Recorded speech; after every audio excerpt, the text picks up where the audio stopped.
un trou dans la terre. C'est précisément cette phrase qui devint le point de départ d'une enquête qui bouleversa tout le village de Carcassonne durant l'été 2024. Que cachait la terre sous la cour tranquille et discrète du vieux voisin que tous connaissaient simplement sous le nom de Bill? Les habitants n'auraient jamais tard et jamais pu imaginer jusqu'où cette histoire les mènerait. Carter Hill disparut le soir du 17 juin 2024 à 17h42 précises. La caméra de la sonnette de la famille Hill l'avait enregistré avec exactitude. Sur l'enregistrement, Carter s'approche lentement de la clôture du voisin, William Bill Crawford, veuf de 67 ans, vivant à Carcassonne depuis plus de 20 ans. Le garçon avait 11 ans. Il était venu rendre un ballon de football qui avait accidentellement franchi la clôture.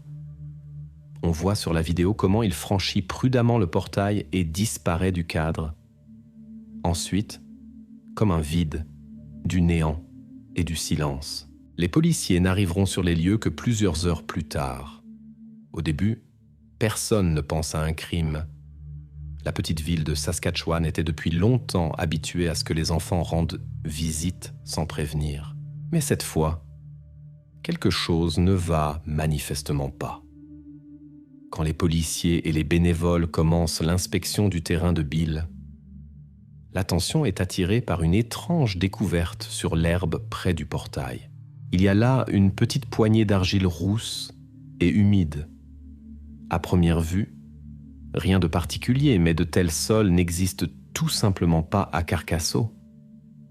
D'où venait cette terre inhabituelle? Personne ne peut donner de réponse immédiate, et l'indice reste sans explication. Pendant que les gens tentent de comprendre l'affaire de l'argile, les témoins parlent d'un autre fait étrange. À 18h07, 2 adolescents des maisons voisines ont vu passer un camion DHL. Un jour ordinaire, cela n'aurait pas été suspect. Mais ce soir-là, le village semblait presque désert. Il faisait chaud, étouffant. Presque personne dans les rues, et le camion aurait pu emmener quelqu'un de manière complètement inaperçue. Les premières hypothèses surgissent immédiatement. Le soupçon le plus évident tombe sur le voisin Bill. Il est le dernier à avoir vu Carter, et c'est précisément son territoire qui est devenu l'endroit où le contact avec le garçon s'est perdu. Malgré cela, les habitants ne sont pas prêts à accuser le vieux veuf qui a vécu paisiblement et respectueusement à côté pendant tant d'années. Bill lui-même parle avec la police sans tension ni peur, répétant calmement et avec assurance « Il a simplement récupéré le ballon et Carter est parti continuer à jouer. » La police n'a pas de motif d'arrêter le vieux voisin sans preuve. Cependant, une autre rumeur apparaît, reprise par les habitants. Le conducteur du camion de transport aurait pu s'arrêter et emmener avec lui quelqu'un qui se trouvait simplement à proximité. L'histoire gagne rapidement en popularité. Elle semble simple et compréhensible pour les habitants, mais n'a pour l'instant aucune confirmation, à part les mots des adolescents. Les policiers n'ignorent pas cette rumeur, mais ils sont sceptiques. Tant qu'il n'y aura pas de preuves, ce ne sont que des conversations. Quelques jours plus tard, un autre indice apparaît. Des bénévoles, inspectant les environs, trouvent sur l'autoroute une chaussure de football d'enfant, exactement comme celle que portait Carter. La presse s'empare rapidement de cette découverte, propageant la version de l'enlèvement par le routier. Cette théorie semble simple et logique. Le conducteur s'est arrêté, a pris le garçon qui se trouvait par hasard à proximité et est reparti. La chaussure, comme une confirmation de cette histoire. Les enquêteurs sont prudents. Ils comprennent. Les indices peuvent être trompeurs et la chaussure était posée trop commodément à un endroit visible. Ils ne se précipitent pas pour tirer des conclusions, mais ne rejettent pas complètement la version. La police enregistre la découverte et l'envoie à l'expertise. Pour l'instant, l'histoire du routier tient sur des rumeurs et il manque aux policiers des témoignages clairs ou des preuves vidéo.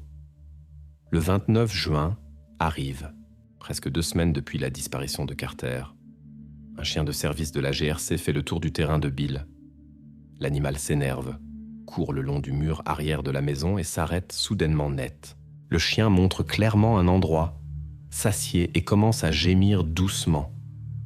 C'est le signal. Il y a quelque chose ici. Le maître chien marque sur le sol l'endroit avec de la terre fraîchement creusée. Il sent. Ils sont enfin proches. Mais les policiers ne peuvent pas simplement commencer à creuser. La loi exige une autorisation officielle du tribunal, un mandat de perquisition.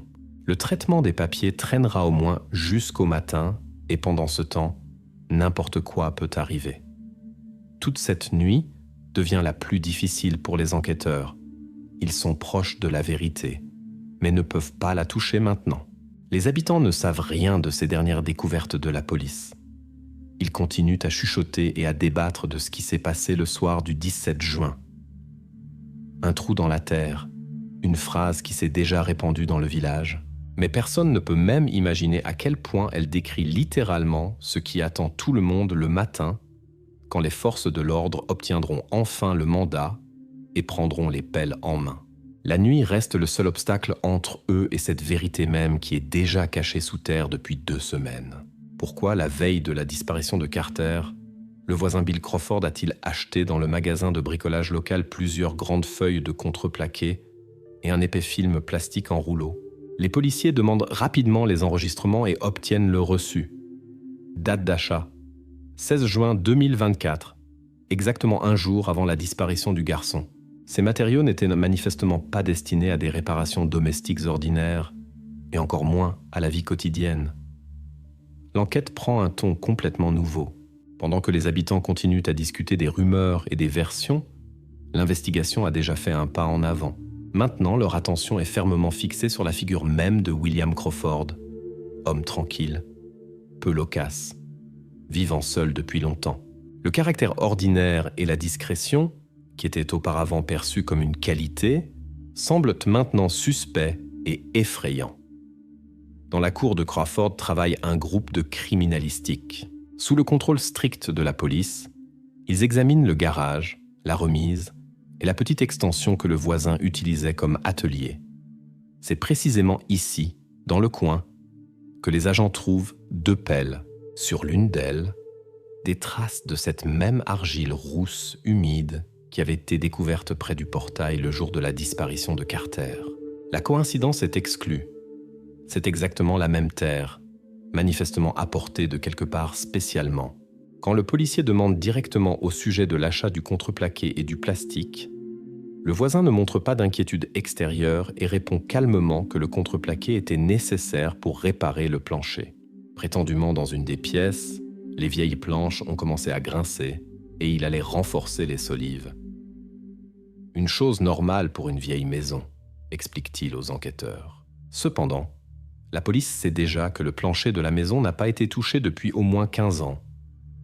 Les enquêteurs examinent soigneusement les pièces, vérifient l'état des planches et comprennent. Bill Crawford a menti. Les planches sont en parfait état. Pas la moindre trace de réparation. Pourquoi il a menti? Ce n'est pas encore clair, mais le mensonge est maintenant officiellement enregistré. Les indices s'accumulent lentement mais sûrement contre le vieux voisin. L'enquêteur précise les détails avec Crawford encore et encore. Celui-ci confirme avec retenue ces mots, répétant que le contreplaqué se trouve dans le garage et que le film n'est même pas déballé. La police trouve effectivement ces matériaux dans le garage, intacts, comme le dit le voisin. Mais pourquoi ils ont été nécessaires exactement un jour avant l'incident reste peu clair. L'enquête commence à douter. Peut-être cet achat n'est-il qu'une coïncidence, mais le mensonge sur la réparation du plancher ne permet plus à la police de faire si facilement confiance à Crawford. En parallèle, ils vérifièrent sur les rumeurs apparues parmi les voisins. Une femme, vivant en face, affirme que tard dans la nuit du 17 juin, elle a entendu sur le terrain de Crawford des pleurs silencieux, ressemblant à une voix d'enfant. La police prend au sérieux les mots de la voisine et la mène à un interrogatoire officiel. Un jour plus tard, la femme n'est plus si sûre de son témoignage. Elle dit que le son aurait pu être émis par un chat, et maintenant elle n'est sûre de rien. L'enquête note cela comme une fausse piste et la met de côté. Aucun autre témoin de bruits ou de comportements inhabituels de Crawford la nuit n'a été identifié. La version de la voisine avec les pleurs d'enfant n'est pas confirmée. La police considère cette piste peu convaincante et la ferme. Le témoin signe le procès-verbal qu'elle ne peut maintenant être sûre de ses mots. Cette version est attribuée aux nerfs et aux peurs des habitants, saisis par l'anxiété et les suppositions. Les enquêteurs retournent au terrain et à la maison de Crawford. Ayant obtenu le mandat officiel numéro RCMP 2246 SK du juge de district de Saskatchewan, la police commence une perquisition complète de la maison et du sous-sol. Le sous-sol est vieux, avec un plancher en planche, paraissant intact depuis de nombreuses années. Mais les agents sentent intuitivement que c'est précisément ici qu'il faut chercher les réponses. Le 1er juillet, tôt le matin, l'équipe de travail enlève les lourdes planches du sol du sous-sol. Ils ouvrent soigneusement et lentement la couverture et ils sont accueillis par un spectacle étrange. Sous le plancher se trouve un manchon vertical en polyéthylène, exactement comme celui qu'avait acheté Crawford. À l'intérieur, de l'argile meuble, absolument identique à celle trouvée plus tôt sur la pelle et près de la clôture. Les enquêteurs sont tendus à l'extrême. Le manchon est manifestement creusé récemment et préparé pour quelque chose de concret. Ils commencent soigneusement à enlever la terre, couche par couche, minutieusement et prudemment, comme le font toujours les criminologues. Dans la pièce, c'est silencieux. On n'entend que la respiration et les sons avec lesquels la terre tombe sur le contreplaqué. Cependant, après plusieurs heures, quand l'argile est complètement enlevée, vient une prise de conscience inattendue et effrayante. Le manchon plastique est complètement vide. En bas, il n'y a rien. Ce à quoi se préparaient les enquêteurs, ce qu'ils s'attendaient à voir, n'a pas été trouvé. Maintenant, devant eux se trouve simplement un trou vertical vide, soigneusement préparé. Mais pourquoi ? Incompréhensible. L'enquête se trouve de nouveau dans une impasse. Crawford cache manifestement quelque chose, mais les indices sont encore insuffisants pour l'accuser directement de quelque chose de grave. Et le plus important, Carter disparu n'a pas été trouvé. Personne ne comprend où il est et pourquoi ce manchon dans le sous-sol s'est révélé vide. Maintenant, l'attention de la police se déplace inévitablement en arrière, vers la famille Hill, ceux qui ont vu Carter en dernier avant sa disparition. Peut-être que là se trouveront les réponses manquantes qui échappent si obstinément aux enquêteurs pour l'instant. Pourquoi le père de Carter, Mark Hill, a-t-il supprimé la vidéo de la sonnette exactement 1 heure avant que l'enquêteur n'entre pour la première fois dans leur maison, immédiatement après que la police ait découvert le vide dans le trou plastique chez Crawford? L'attention se déplace brusquement sur la famille Hill. Les enquêteurs remarquent un fait étrange. Vers 1 heure du matin le 1er juillet, Mark Hill, le père du garçon disparu, a supprimé l'enregistrement de la caméra de la sonnette. Cette démarche semble inappropriée et suspecte précisément maintenant, quand chaque preuve devient décisive dans l'enquête. Les détectives contactent immédiatement le service client de l'entreprise fournissant les services de stockage d'enregistrement vidéo. Dans le journal du compte, il est clairement indiqué. Le fichier a été supprimé à 1h12 du matin. Mark est immédiatement convoqué pour interrogatoire et maintenant son statut passe dans la catégorie des suspects. Quand Mark apparaît à l'interrogatoire, il paraît tendu et évite le regard de l'enquêteur. Mais progressivement, l'homme révèle les raisons de la suppression du fichier. Il affirme qu'il a supprimé l'enregistrement non pas pour un motif criminel, mais exclusivement par honte. Prétendument sur la vidéo, il traite trop durement son fils, se dispute, élève la voix. Mark essaie de convaincre l'enquêteur qu'il a supprimé l'enregistrement exclusivement par sentiment de culpabilité, ne voulant pas que quelqu'un le voie ainsi.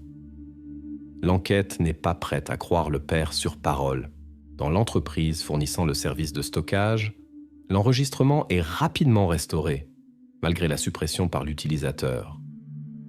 Les enquêteurs étudient immédiatement les images pour confirmer ou réfuter le témoignage de Mark.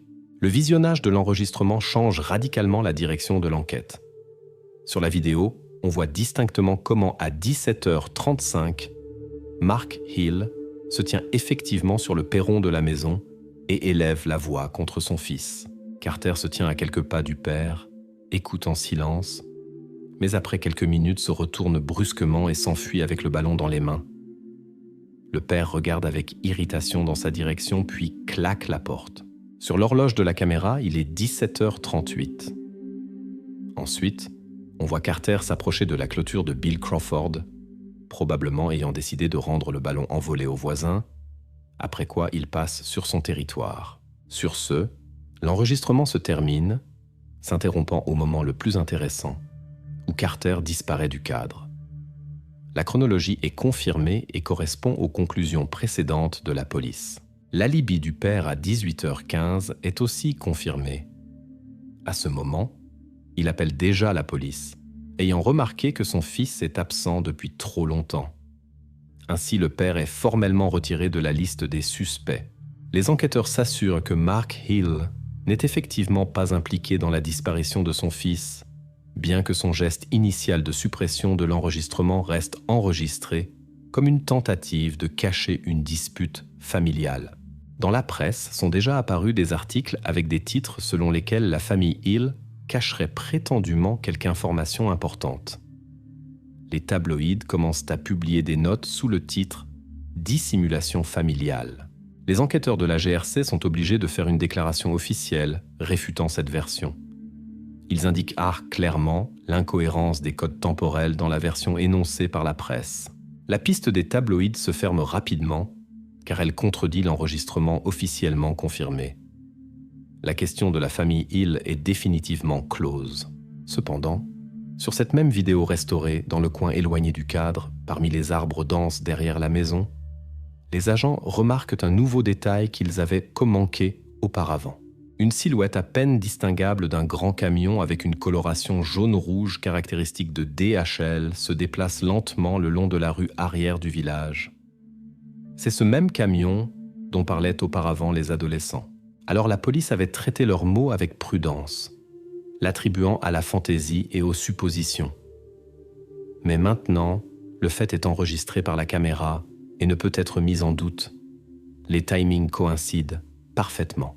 Le camion se déplace lentement et s'arrête manifestement avant de repartir et de disparaître derrière les arbres.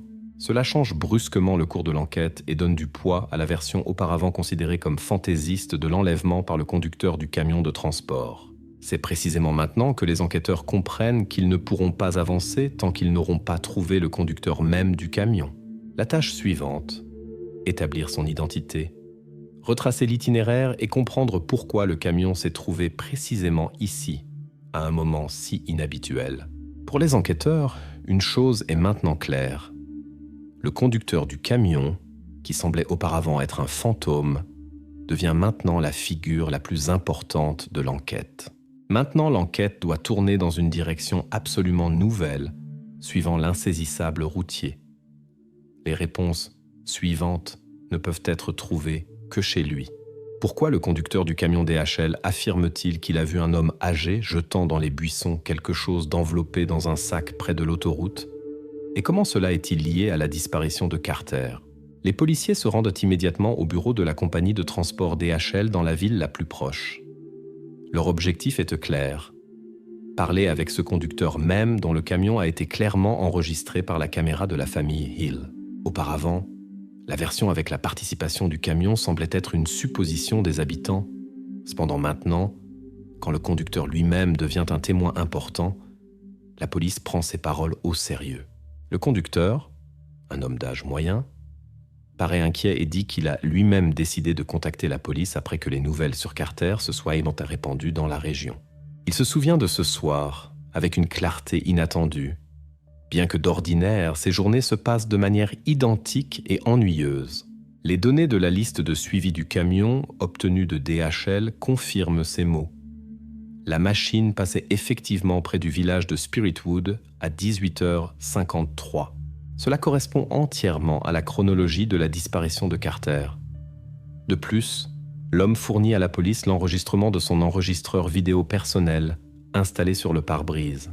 L'enregistrement est flou et crépusculaire, mais on y voit distinctement comment dans la lumière des phares, sur le bas-côté de l'autoroute, se tient une personne. Elle porte un chapeau, est voûtée, on ne voit pas le visage. À côté d'elle, on voit clairement une pelle. dans les mains de l'inconnu, un paquet qu'il jette brusquement et maladroitement dans les buissons épais. Les policiers regardent attentivement l'enregistrement encore et encore. Aucun doute, ce n'est pas un passant occasionnel. Les enquêteurs relient immédiatement cet épisode à la figure du voisin Bill Crawford, qui a déjà soulevé à plusieurs reprises des questions et des soupçons, bien que formellement sa participation ne soit pas encore prouvée. Les agents retournent immédiatement chez Crawford et le convoquent de nouveau pour interrogatoire. Au commissariat, le voisin paraît calme, bien que manifestement fatigué par ce qui se passe. L'enquêteur, sans préambule, demande directement où exactement il se trouvait le soir du 17 juin et ce qu'il faisait après 17h30. Crawford, comme auparavant, affirme avec assurance qu'après avoir récupéré le ballon de Carter, il n'est plus sorti de la maison. Il affirme qu'il a passé la soirée devant la télévision et s'est couché tôt. Mais maintenant, la police dispose de nouvelles preuves et de nouveaux témoignages, et ces mots semblent de moins en moins convaincants. Cependant, il y a un détail important. Le temps indiqué par Crawford ne coïncide que partiellement avec ce qui est sur l'enregistrement vidéo du conducteur DHL. Selon l'affirmation du conducteur, il a vu l'inconnu au chapeau beaucoup plus tard, déjà après 18h30. Cela permet à Crawford de maintenir l'incertitude. Il nie catégoriquement toute sortie de la maison après 17h30 et la police n'a pour l'instant pas de preuves directes de ses paroles ou de leur réfutation. Pendant ce temps, encore un autre indice devient une raison de doute. La police trouve près de ce même tronçon d'autoroute une chaussure de sport d'enfant. Une chaussure de football. À première vue, la découverte semble importante et directement liée à la disparition de Carter. Mais l'expertise, menée par le laboratoire de la GRC, lève rapidement tous les soupçons. La taille de la chaussure est manifestement plus grande que celle que portait Carter. La chaussure est pratiquement neuve, n'a pas de traces d'usure et le plus important, aucun marqueur ADN du garçon dessus. Les enquêteurs constatent avec assurance la chaussure a été placée intentionnellement pour embrouiller l'enquête et créer l'apparence d'un autre scénario d'enlèvement. Cette piste se ferme définitivement, mais ouvre une nouvelle ligne inquiétante d'investigation. Quelqu'un essaie spécialement de détourner la police de la bonne voie. C'est précisément ici qu'il devient compréhensible que l'affaire n'est pas du tout dans une erreur accidentelle ou une coïncidence ridicule. L'enquête enregistre clairement ce moment. Quelqu'un a placé la chaussure, s'efforçant de détourner la police vers la version de l'enlèvement par un inconnu, un routier ou une autre personne occasionnelle. C'est une action consciente, calculée pour entraîner la police sur une fausse route. Et les enquêteurs comprennent que derrière cet acte se trouve précisément celui qui sait réellement ce qui s'est passé le soir du 17 juin. Maintenant, toute la concentration de l'attention revient de nouveau à la personnalité de Bill Crawford. Il devient une fois de plus l'objet principal de l'enquête, maintenant non plus simplement un suspect, mais une personne de qui on exige des explications concrètes et claires. Car la silhouette enregistrée par le conducteur du camion ressemble trop à sa figure, et la pelle trouvée correspond parfaitement à celle qui se trouvait dans son atelier. Les enquêteurs enregistrent soigneusement toutes les nouvelles circonstances, comprenant que chaque action de Crawford prend maintenant une signification particulière. Et bien qu'il n'y ait pour l'instant pas de preuves directes contre lui, de plus en plus d'indices indirects s'alignent en une chaîne logique menant précisément à lui. Arrive l'étape critique de l'enquête, où tout nouveau détail est capable de changer complètement son cours. Les policiers comprennent. Maintenant, ils se trouvent au seuil de ce moment où la vérité soit se manifestera définitivement, soit se cachera dans l'ombre pour toujours. Et la question principale, qui exactement et pourquoi s'efforçait soigneusement de détourner l'enquête de la bonne voie, oblige maintenant inévitablement les policiers à revenir et regarder de plus près la vie et le comportement du vieux voisin, qui, peut-être, sait sur cette nuit beaucoup plus qu'il n'a jamais raconté.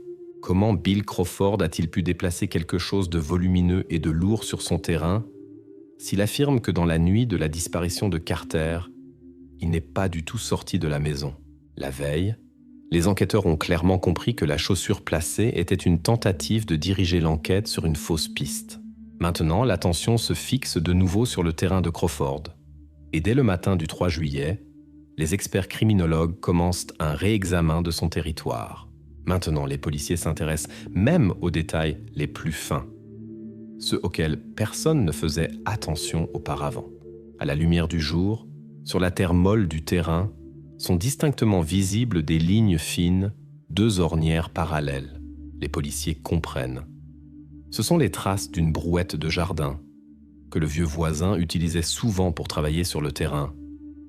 Les traces mènent manifestement de l'entrée du sous-sol de la maison jusqu'au bout éloigné du potager. Les enquêteurs mesurent sur la distance, exactement 14 mètres. La brouette de jardin, trouvée dans la remise de Crawford, est vérifiée immédiatement. Selon les spécifications du fabricant, elle peut supporter une charge jusqu'à 100 kg. Pour déplacer un objet lourd, c'est le moyen idéal. Les policiers reconstituent lentement mais sûrement le tableau de ce qui s'est passé. Ce même jour, la police reçoit un nouvel indice important qui confirme leurs soupçons. Un adolescent de la maison voisine a accidentellement enregistré sur son téléphone une vidéo nocturne. Le garçon lançait des feux d'artifice vers 3 heures du matin et a accidentellement filmé le terrain voisin qui appartient à Crawford. Sur l'enregistrement, fait à 2h40, on voit comment dans l'obscurité complète s'allume une petite lampe de poche. Sous la lumière de la lampe, on distingue distinctement la figure de Crawford qui fait des efforts considérables, roulant devant lui un objet lourd sur cette même brouette de jardin sur des planches de bois posées sur le sol. L'enregistrement vidéo est court et granuleux, mais assez clair pour confirmer que Crawford a consciemment menti à l'enquête. Maintenant, ses affirmations qu'il n'est pas sorti de la maison après 17h30 sont officiellement et complètement réfutées. Les enquêteurs analysent rapidement la possibilité de voir les actions de Crawford du côté des voisins. Mais la maison située à droite était vide toute la semaine. La famille était partie en vacances. Cela signifie que Crawford pouvait facilement déplacer tous objets sur son terrain sans craindre d'être remarqué par des étrangers. La police convoque de nouveau Crawford pour interrogatoire.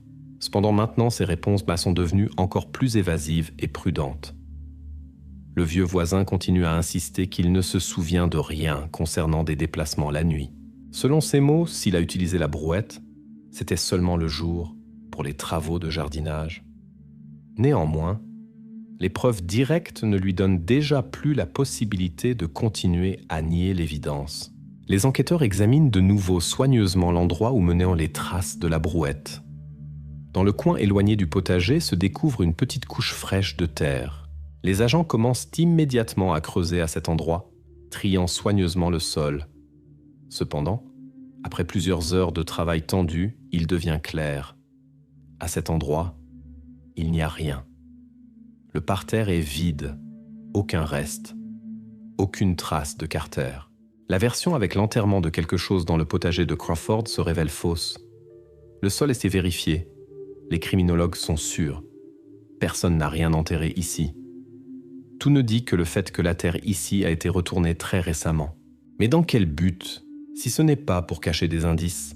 La police n'a pas encore de réponse à cette question. Cependant, les enquêteurs comprennent que le vieux voisin essayait manifestement de cacher quelque chose et d'embrouiller l'enquête encore une fois. La version de l'enterrement dans le potager est fermée officiellement et toutes les forces sont maintenant dirigées vers un autre scénario possible.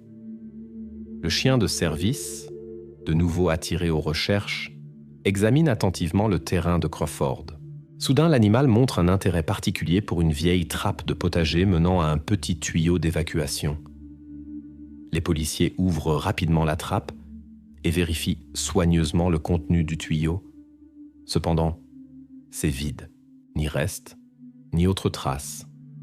Néanmoins, l'analyse de laboratoire du sol pris dans le tuyau d'évacuation montre une coïncidence avec la terre trouvée auparavant dans le sous-sol de Crawford.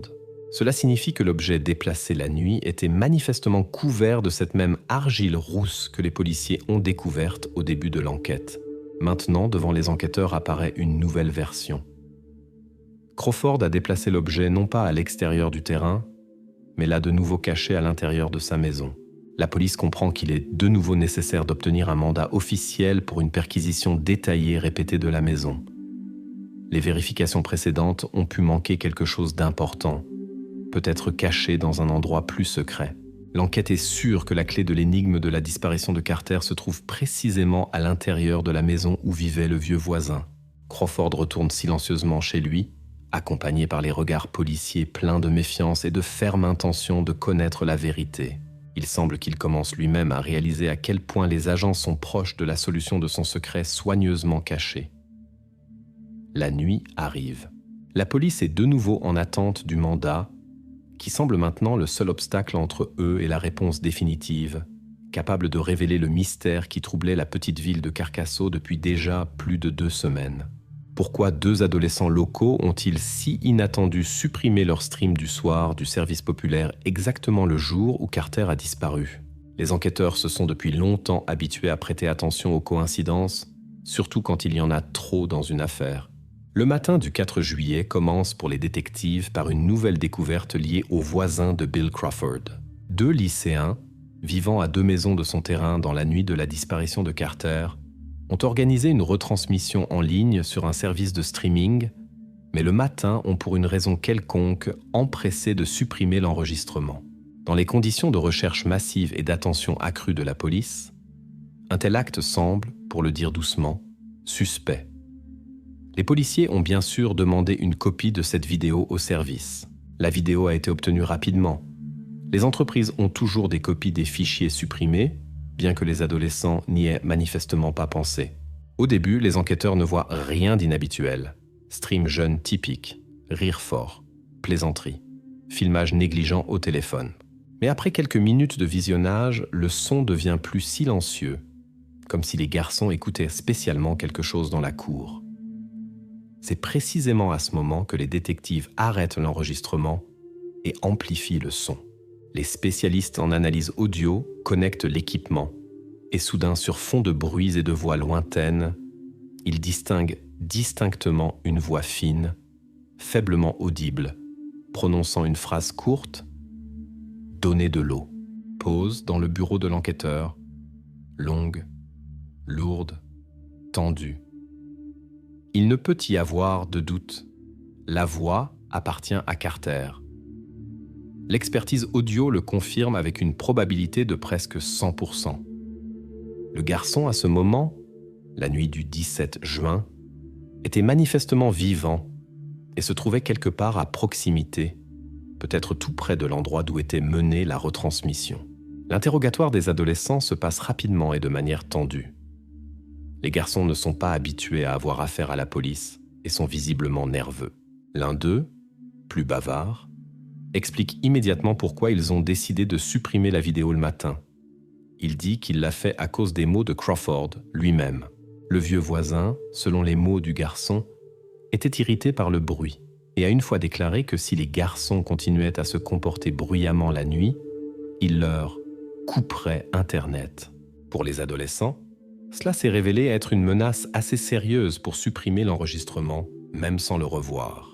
Les policiers comprennent que ces 2 adolescents ne sont pas coupables, simplement effrayés, et se sont trouvés être des témoins involontaires. Mais cela n'annule pas le fait que les garçons ont fixé le moment clé de toute l'histoire. Maintenant, il y a une preuve que Carter était vivant dans les premières heures après sa disparition.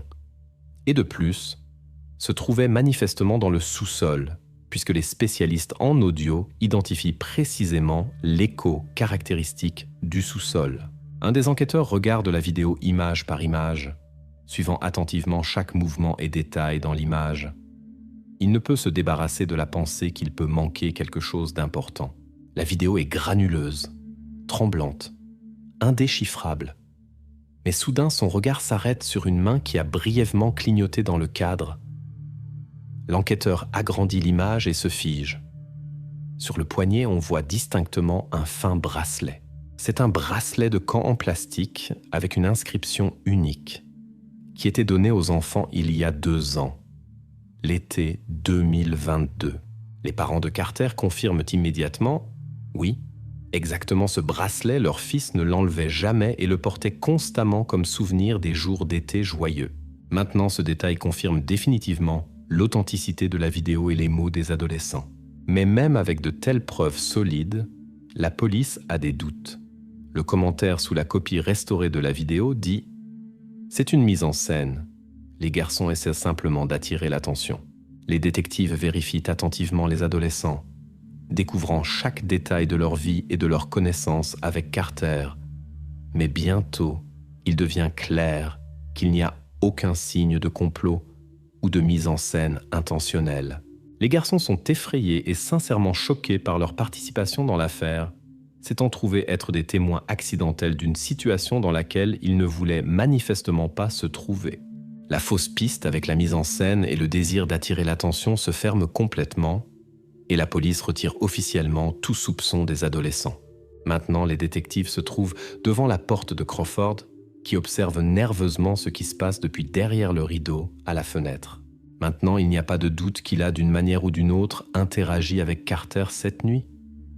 La présence même du garçon sur le terrain du voisin dans les premières heures après la disparition est déjà prouvée officiellement. Carter demandait de l'eau. Cela signifie que le voisin s'occupait probablement même de lui, au moins minimalement. Mais dans quel but ? Maintenant, les policiers ne se posent pas cette question à voix haute. Ils savent qu'ils doivent obtenir un mandat immédiatement. Le juge est déjà prévenu. Les papiers passent rapidement par les canaux formels. Et pendant ce temps, les enquêteurs et experts criminologues se tiennent près du portail de Crawford et attendent le signal. Ce signal, un appel du tribunal qui doit confirmer leur droit d'entrer dans la maison du voisin encore une fois, et cette fois, vérifier chaque centimètre, chaque planche et chaque mur. Seulement maintenant, tous commencent à comprendre à quel point la police s'est approchée de la vérité et jusqu'où le vieux voisin est capable d'aller pour cacher cette vérité. Crawford, à sa fenêtre, attend aussi, silencieusement, avec tension et très attentivement, ne détournant pas le regard des gens qui sont venus pour les réponses. Qu'est-ce qui se trouvait exactement sous le vieux congélateur-coffre se trouvant dans le sous-sol de Bill Crawford ? Lundi matin, la police a reçu le mandat définitif pour la perquisition du sous-sol de la maison de Crawford. Les enquêteurs sont arrivés sur le terrain vers 9h du matin et Bill les a accueillis silencieusement, indiquant simplement de la main l'intérieur de la maison. Les policiers sont passés sans mots superflus en bas, dans le sous-sol, où ils avaient déjà été de nombreuses fois au cours des 3 dernières semaines. Là, dans le coin, se trouvait un massif congélateur-coffre de vieux modèles, tout couvert de rouille et de poussière. Les fois précédentes, on n'y avait pas prêté attention particulière. Il paraissait trop encombrant pour que Crawford puisse facilement le déplacer. Mais aujourd'hui, l'enquêteur a remarqué des rayures à peine distinguables sur le sol autour du congélateur, fraîches et manifestement laissées récemment. 2 officiers ont déplacé le coffre sur le côté avec effort. Sous lui se trouvaient de grandes feuilles de contreplaqué, celles mêmes que Bill avait achetées au magasin de bricolage littéralement un jour avant la disparition de Carter. Les feuilles étaient recouvertes d'une couche de polyéthylène dense. Les policiers ont immédiatement noté que les bords du contreplaqué étaient tout frais, soigneusement coupés en sections cunéiformes. Celui qui les disposait se dépêchait manifestement et ne prévoyait pas que cette cachette serait trouvée si rapidement. L'enquêteur s'est accroupi et a soulevé le bord du film. Dessous le contreplaqué est immédiatement sortie une odeur faible et désagréable que l'expert médico-légal se tenant à côté a rapidement capté. Il a fait un signe de tête au détective et a dit que l'odeur était presque imperceptible, mais cela signifiait une chose. La fosse avait été récemment ouverte et refermée. L'odeur n'avait simplement pas eu le temps de se répandre dans le sous-sol. Les policiers ont soigneusement enlevé le contreplaqué et ont découvert un creux profond, creusé directement dans le sol en terre du sous-sol. Il était presque parfaitement régulier, manifestement préparé à l'avance. Profondeur, environ 3 mètres. L'expert a encore une fois noté que de telles caves sont habituellement équipées de ventilation. Sinon, il est impossible d'y stocker des produits. Ici, il n'y avait pas de ventilation du tout. Ce n'était pas une cave ordinaire, comme la défense de Crawford a plus tard essayé en vain de le présenter. 2 agents ont commencé à descendre en bas par l'échelle fixée directement dans le sol. En bas, c'était humide, frais et étouffant à la fois. La lumière des lampes a rapidement délimité un petit espace, puis s'est arrêtée sur une figure dans le coin éloigné de la fosse. Les policiers se sont figés pendant quelques secondes avant que l'un d'eux ne rapporte tranquillement par radio « Nous l'avons trouvé ». Carter était là, recroquevillé en boule, à côté d'une bouteille d'eau en plastique vide. Il n'y avait rien d'autre dans la fosse, seulement du sable humide et de la terre. Plus tard, les experts ont découvert que sur la bouteille, il n'y avait que les empreintes digitales de Bill Crawford. Cela indiquait que c'était précisément lui qui descendait dans la fosse. C'était lui qui donnait de l'eau au garçon.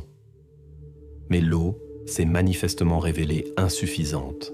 Crawford se tenait à ce moment en haut, près de la porte du sous-sol, en silence complet. Les policiers sont montés et se sont approchés de lui. Ils ont annoncé qu'il était arrêté et ont commencé à lui lire ses droits. L'homme âgé a simplement hoché la tête, ne disant pas un mot. Il semblait qu'il était prêt à cela à l'avance. Quelques heures plus tard, l'expert médico-légal a officiellement confirmé la cause du décès. Déshydratation. La date de la mort a été nommée le 30 juin, avec une marge d'erreur possible de quelques jours.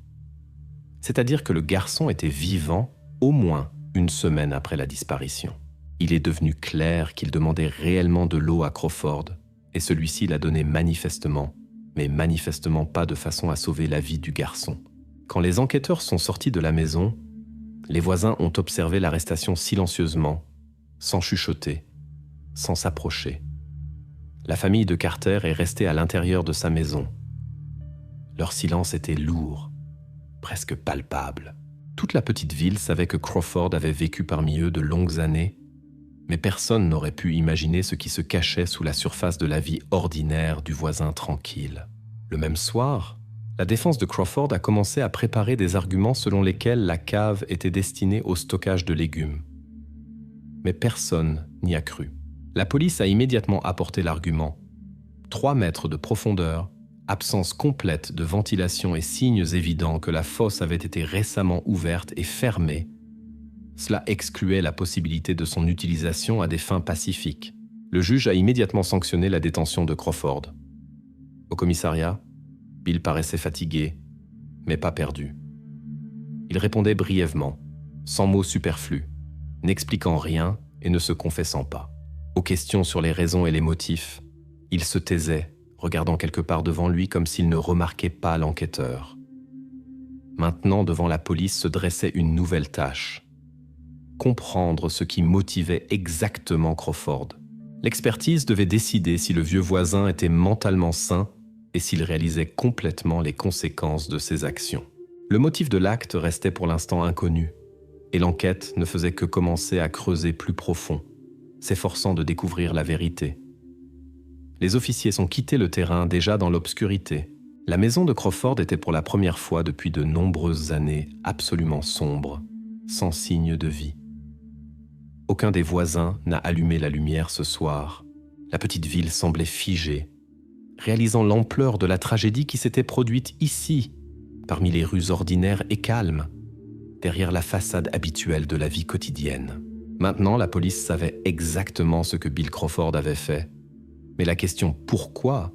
restait pour l'instant sans réponse, et personne ne se dépêchait de troubler ce silence par des suppositions superflues.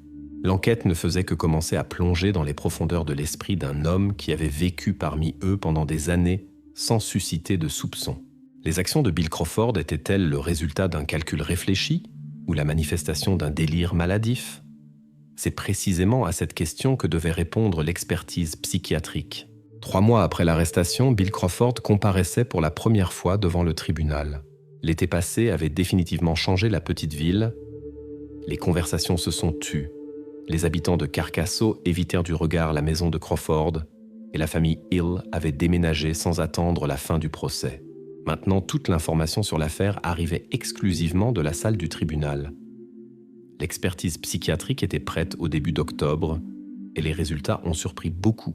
Les médecins sont arrivés à la conclusion que Crawford se rendait pleinement compte de ses actions. Il n'avait pas de signe classique de trouble mental, cependant une pathologie extrêmement spécifique a été révélée, décrite dans le rapport des médecins comme « idée monosymptomatique d'intolérance au bruit d'enfants ».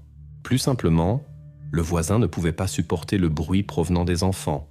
Et cette idée obsessionnelle s'était développée jusqu'à un état proche de la conviction maladive. Mais même malgré un tel diagnostic, les experts ont confirmé. Crawford agissait consciemment, pouvait planifier et contrôler ses actes. Dans sa maison a été trouvé un épais cahier, journal personnel, où il notait ses pensées pendant des années. Les dernières notes, faites quelques jours avant la disparition de Carter, sont devenues les preuves principales, confirmant entièrement son motif. Dans le journal était clairement noté « Le bruit a détruit la paix de ma femme. Les enfants doivent connaître les limites. » Cette note a donné au procureur toutes les bases d'affirmer que les actions de Crawford n'étaient pas un hasard et non un élan spontané. Il gardait consciemment Carter dans le sous-sol, réalisant les risques liés à sa déshydratation. Néanmoins, l'avocat de l'accusé insistait sur le fait que Crawford ne voulait pas causer de mal au garçon, et la mort était survenue à la suite d'un accident. C'est précisément cette ligne de défense qui est devenue le thème central des débats dans la salle du tribunal. Le procureur a indiqué un fait important. L'accusé descendait dans la fosse 2 jours de suite et apportait de l'eau. Cela indiquait qu'il comprenait parfaitement les conséquences de la déshydratation, connaissait le risque et néanmoins limitait consciemment l'accès à l'eau. Cependant, la défense insistait.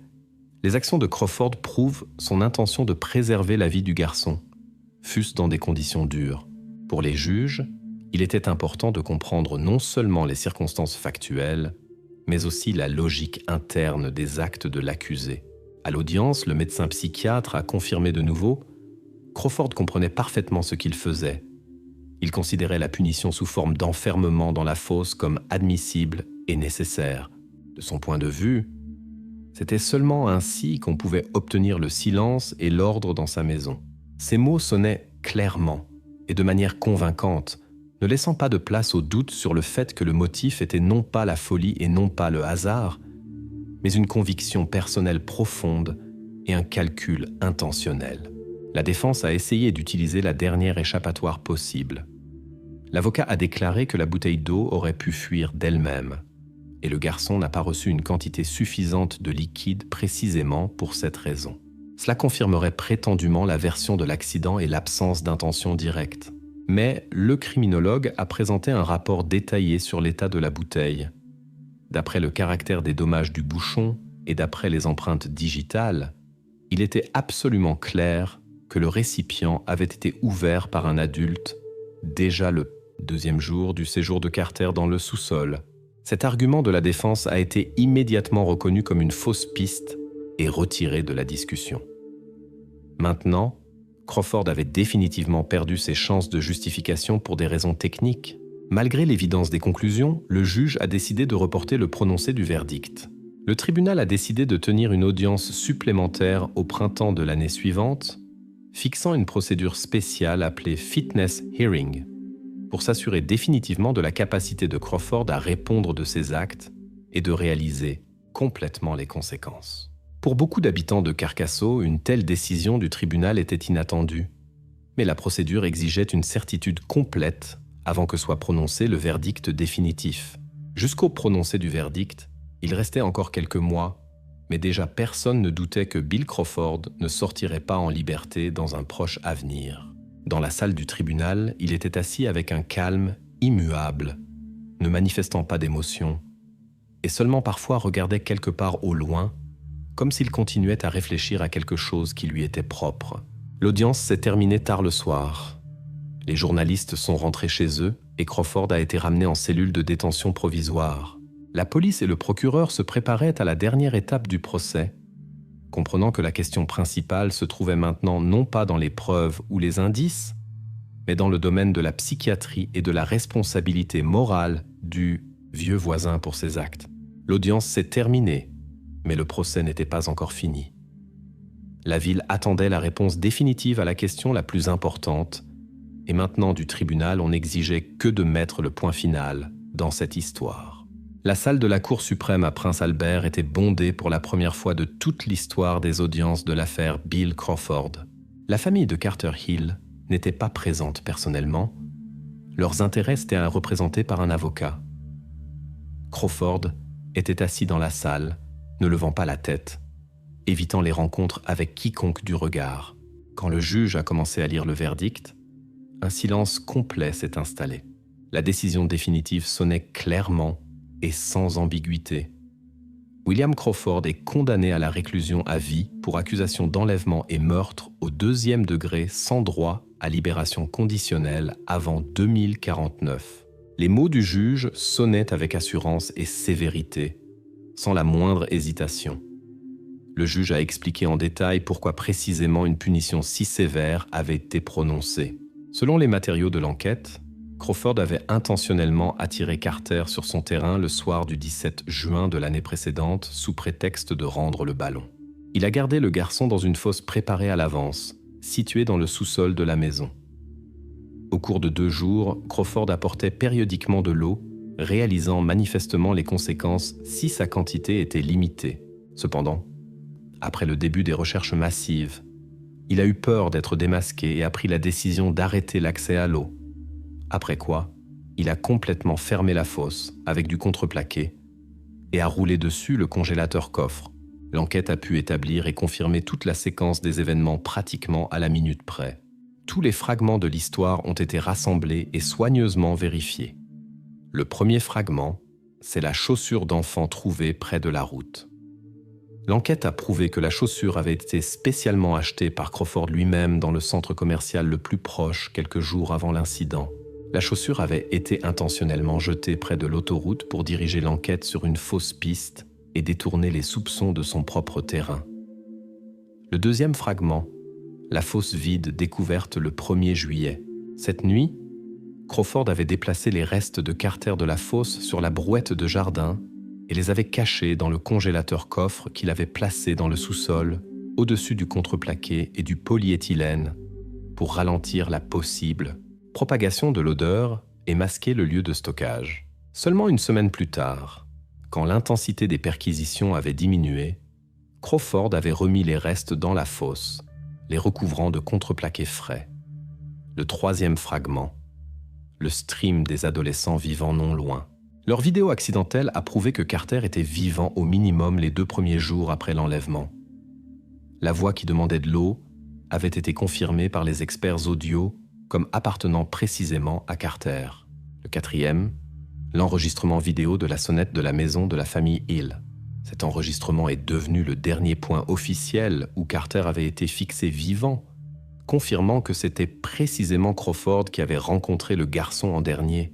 Et le cinquième, la bouteille d'eau vide avec les empreintes de Crawford, trouvée près des restes. L'expertise a clairement confirmé que la bouteille était dans les mains d'un adulte, et l'eau était contrôlée, et non donnée librement. Tous les détails se sont assemblés en un tableau unique et entier, ne laissant pas de place au doute sur la culpabilité de Crawford. Après la lecture du verdict, Crawford s'est levé lentement. L'escorte s'est approchée, se préparant à le faire sortir de la salle. Il a pour la première fois levé les yeux et a dit tranquillement, mais distinctement, regardant directement les visages des spectateurs et du juge, « Vous faites tous du bruit ». Cette réplique courte a provoqué un léger mouvement dans la salle du tribunal, mais les gardes l'ont rapidement et professionnellement emmené derrière la porte. Les mots de Crawford ont été longtemps discutés par les habitants comme confirmation de son obsession incompréhensible, que les médecins et psychologues avaient si soigneusement analysée. C'était la dernière déclaration publique de William Crawford. Après le tribunal, le dossier sous le numéro RCMP-SK numéro 218-24 a été officiellement scellé. Tous les faits du crime avaient été définitivement établis et il ne restait aucune incertitude sur les moments clés de l'affaire. Les fausses pistes, la version de l'enlèvement par le conducteur du camion DHL et le conflit familial dans la maison des Hill, avaient été fermés et officiellement rejetés par le tribunal. Seuls les protocoles détaillés des déplacements nocturnes des restes du garçon sur le terrain de Crawford sont partis aux archives. L'enquête a décidé de ne pas les divulguer publiquement, laissant les matériaux sous classification, considérant cela comme n'influençant pas le verdict final. Le village de Spiritwood et le voisin Carcasso sont progressivement revenus à la vie habituelle. Cependant, depuis lors, il y est devenu notablement plus silencieux. La famille Hill a quitté la ville pour toujours. La maison de Crawford est longtemps restée vide, se couvrant progressivement des traces du temps et de l'oubli. Maintenant, à Spiritwood, régnait de nouveau le silence, peut-être même trop profond.